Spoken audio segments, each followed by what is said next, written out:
భద్రామేన కూడా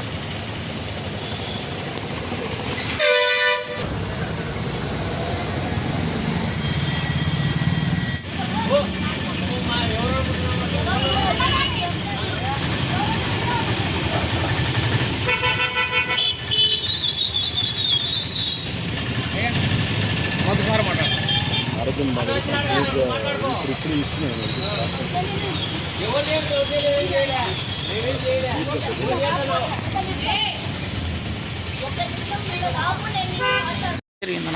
మీ పేరు? నా పేరు నర్సింగ్. మేము కటింగ్ షాప్ నిర్వహించుకున్నాం. నేను మా పిల్లోడు ఇంకా 2 మనుషులు కూడా అంటారు మాట. బతుకుదేరు కోసం మాది ఇది. వాడినే మాకు రెంట్ కట్టాలని దౌర్జన్యం చేసింది. ఈ ఇంటి ఓనర్ అమ్మ సోమవారం నాపోతే ఏం పేరు? పింగిమల్ల లక్ష్మమ్మ. ఈమె పింగిమల్ల కళావతమ్మకు డబ్బులు కడతానేమో. ఆమె నుంచి నాకు కావాలా అని చెప్పి ఈమె దౌర్జన్యం చేసింది. దౌర్జన్యం చేసేనా ఎవరు కట్టమంటే వాళ్ళ కడతామన్నా. నువ్వు కట్టాలా అని చెప్పి తీసుకొచ్చి బయట వేసింది. మొత్తం అంతా బయట వారేయడంలో మేము బజార్న పడినాము. మా కుటుంబాలన్నీ బయట పడినాయి.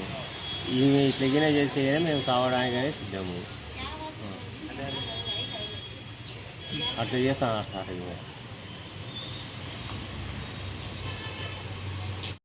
దానికి క్యాన్సలేషన్ కోర్టులో పెట్టాను.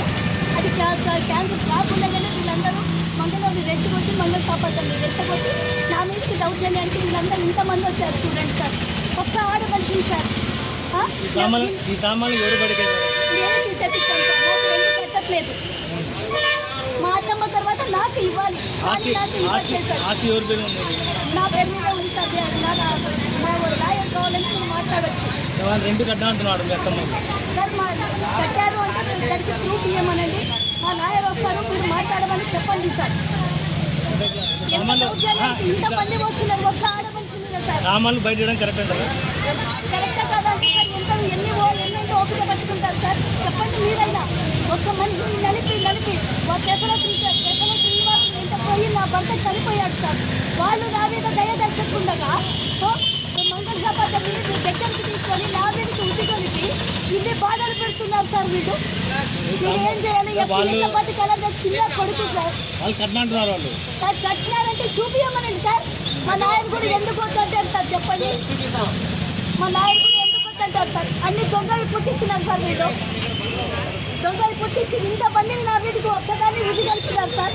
నేను బతకాలా చచ్చిపోవాలా ఏం